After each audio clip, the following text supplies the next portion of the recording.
Hello, thank you once again for joining me. This is Bug Powder Dust with another War Thunder video. I thought I'd show this one in particular because of the nighttime setting. Don't seem to get very many nighttime missions, rather rare in my flying experience. But this one stood out a little bit because of the searchlights from the warships, which I thought was actually pretty cool. I found there's what I think is a little bit of a bug, which you'll see later on. Which seems to crop up when you're in a steep dive. You get this kind of blue, I don't know, hazing effect if you like. You'll see it shortly. But here's me in my A20. I seem to get inclement weather at night time when I'm fly Americans for some reason. I'm sure there's absolutely no connection whatsoever. But you've got a nighttime mission here, and in the next short battle we'll see there's a really ferocious storm. And for those of you who don't play in cockpit view, there's a bit of a treat coming up because it's something I kind of stumbled across and it looks absolutely gorgeous. So here's a nighttime mission, A20, just done a quick bombing run. Bombs reload quite quickly, well, about a minute, so it's not too bad as compared to the American fighter bombers where they take about 5 minutes for a reload.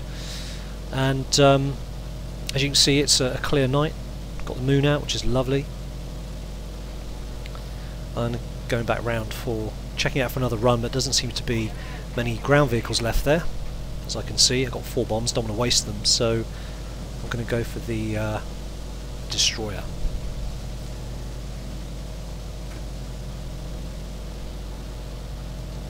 This game wasn't particularly brilliant for me, so what I'm going to do is, rather than make you sit through the whole thing, I'm going to kind of skip ahead and just show you the best bits. So I'm going to a dive on this one destroyer, and I want to basically pull up and round and hit another destroyer with the last 2 bombs that I've got. And you see this haloing effect I'm talking about. Now, initially I put it down to the spotlight hitting you square on, but it actually wasn't the case. It just seems to be, I don't know, random. It seems to be a bit strange. So I'm picking up a little bit of AA from the destroyers themselves, but I have got a lag on my tail. So another couple of shots into, another couple of bombs, sorry, into the destroyer. Pick up the AA, shoot that, and then I get smashed up and shot down by the AA, which is always a little bit embarrassing when you get shot down by the AI. Undeterred, I come back in fighter bomber, and I start to dive down these 2 pillboxes. I've got 2 1,000-pound bombs and 6 rockets, so I'm going to make use of those. Now you see this kind of blue hazing effect again. Really, to be honest, very off-putting and quite disorientating. But I managed to kill both these pillboxes, which is good. Get a double strike bonus. So just trying to get away. Nothing on my tail, I can see. I'll take a moment just to, as I clear this, just take a look around. It's really pretty. Such a pretty game. What I love about this, which is something that World of Tanks really could benefit from, is weather effects. Now I appreciate with tanks it's going to be a little bit different the way it gets handled, but it would certainly bring something quite nice to the game, because they both have spotting in it, and in fact spotting makes a really big difference, as you'll see shortly. On this game, I think it's in this plane, I go up quite high and I don't see an enemy bomber until I'm about about 2 kilometres away. So it does make a big difference being at night.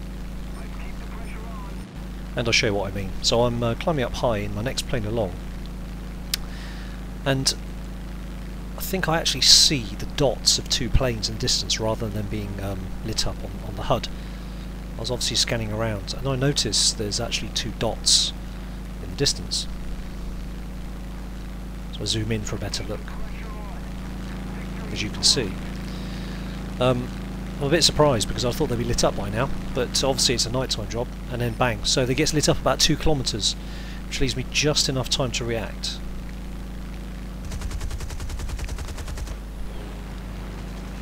Sadly, not armed with cannon, so you don't always manage to take out planes in one pass.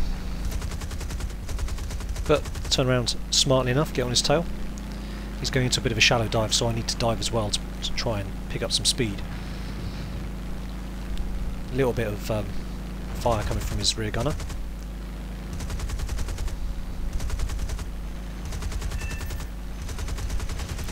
There we go. Awesome.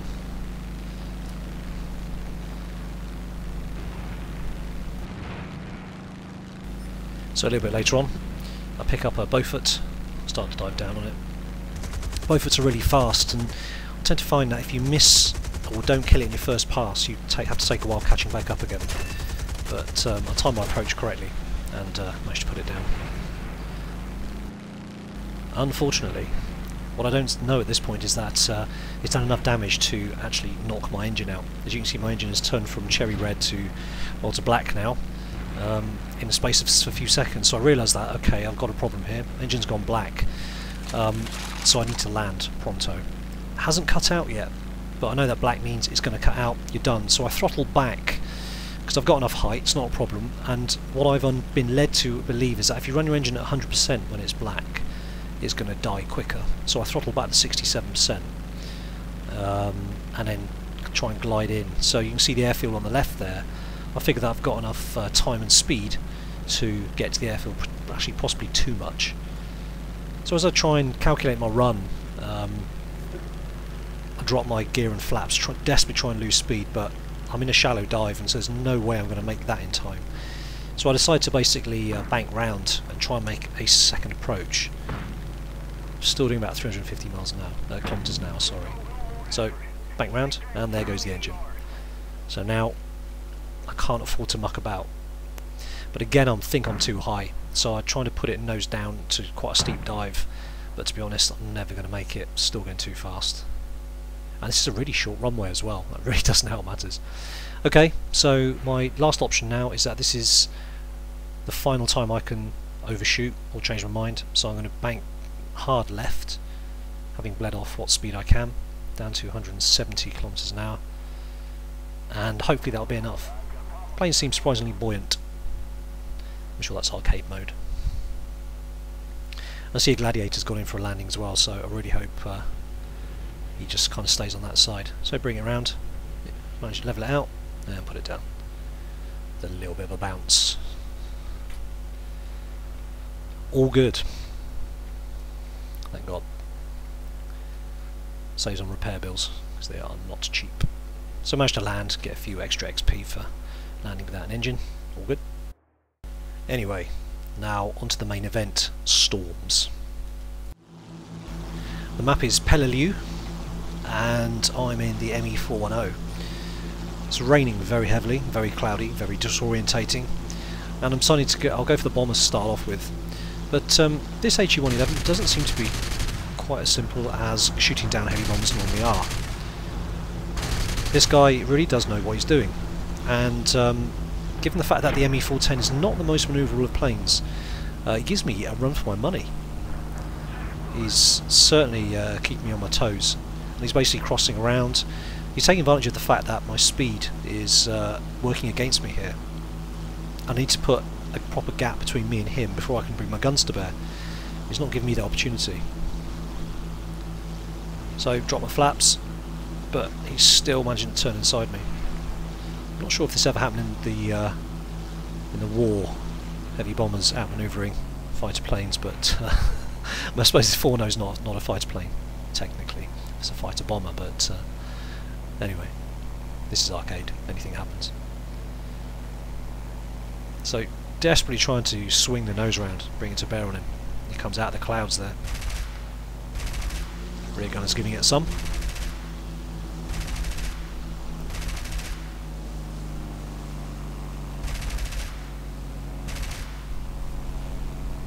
And his gunner's giving it to me.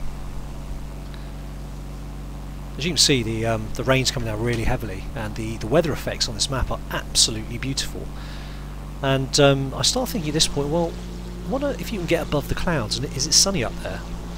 I've heard other people comment that it is, so I thought, okay, I'll try that next when I've dealt with this Heinkel. So I'm diving down. I'm confident that my speed will catch me up on the Heinkel. But when I'm going down at full speed like this, I'm just so unmanoeuvrable. So I'm hoping he doesn't do any sharp moves, which technically he shouldn't in a Heinkel bomber. but that was terrible. Absolutely terrible aiming by me.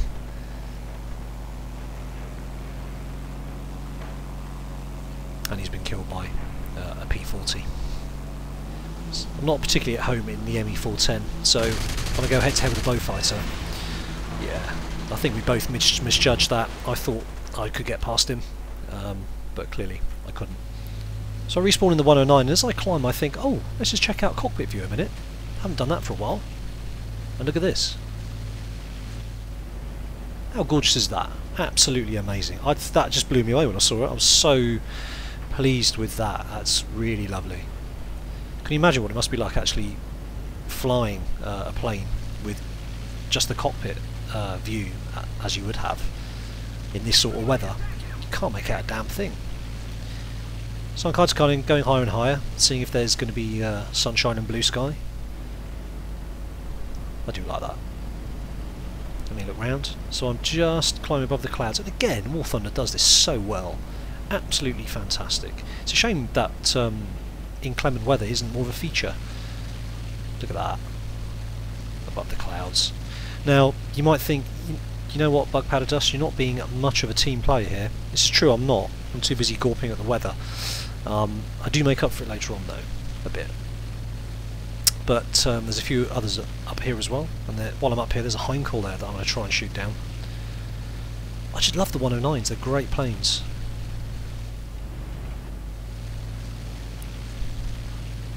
I'm almost reluctant to dive back into the bad weather beneath the clouds. I know how real pilots must feel, but I realise that that's where all the points are, where my team needs me. So I'll do a quick pass on the Heinkel and get a couple of shots in. I managed to lose him in the dive. Again, it's another good Heinkel pilot. It might even be the same one, but as you can see, look at this cockpit view. Can't see a damn thing. Pea soup. Just going from the blue into the dark.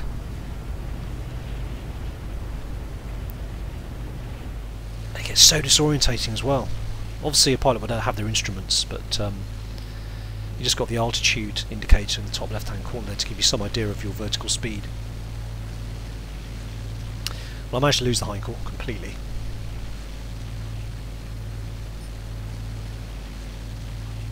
So I'm going to dive down, trying to pick my target now. It's not much in the way of stuff to pick on. There we go, so I'm through the cloud layer, and you can see how dark it is down there. Look at that. I'm going to go for the Hurricane. Just approximately the right place. And more desperately poor aiming from me. And there's the Heinkel from earlier, so he's got a few people on his tail. Going to close in and see if I can get him this time. My score was really poor, but I do start shooting stuff down now.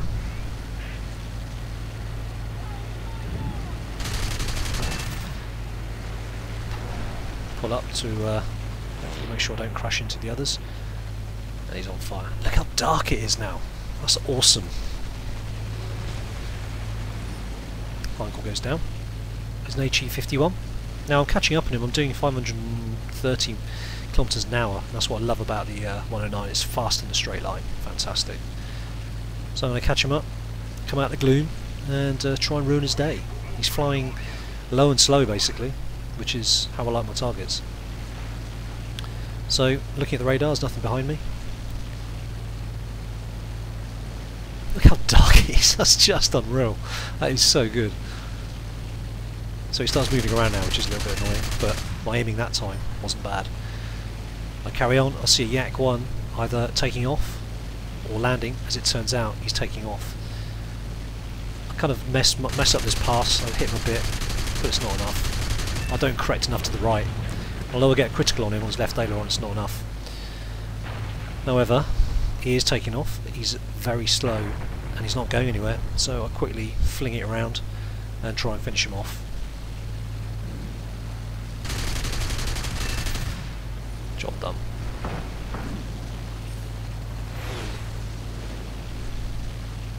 BF-110 coming in.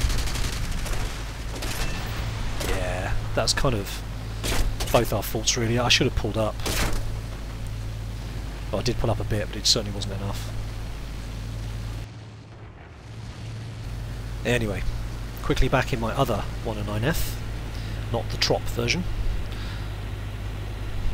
And hunting a Junkers 88. Who hopefully hasn't seen me. Getting a little hit on his cooling system as I go past.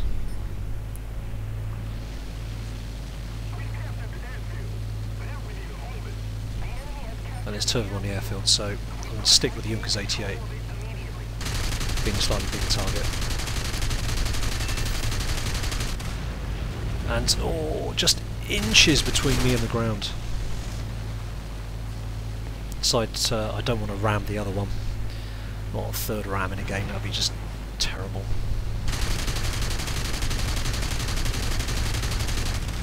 And I don't know what's going on with me today.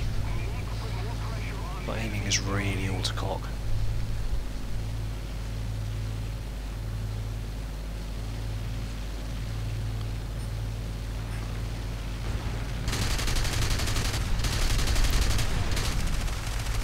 Cannons out.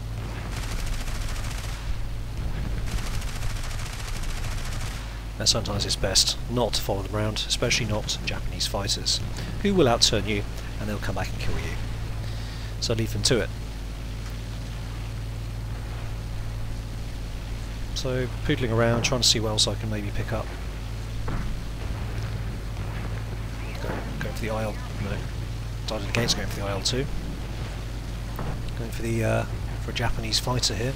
But I'm not paying attention. I'm waiting for my cannons, my cannon indicator to show me it's reloaded, and I didn't think he was coming head on. So what's happened is he's shot me. I've not put any shots into him, and he's killed my engine. So dead engine, and here I am over a hot airfield, and I need to land now. So I'm going in 230 kilometers an hour. It's doable. Put it in, and it has a side effect, of course, of capturing the airfield, which is very nice. Now, as it turns out, I actually timed my landing really luckily. It certainly wasn't through design, and all of the enemy aircraft have gone, giving me 23 seconds or so to 28 seconds, sorry, to reload, repair, and GTFO. And here I am just shortly after respawning, after being repaired. I'll start a little way back from the airfield. And that's where I'm going to leave it. The primary reason for the video is really just to show you the nighttime searchlights and the stormy weather. So I hope you enjoyed that, and I will catch you next time. This is Bug Powder Dust, that was War Thunder, and I'll catch you next time. Cheers.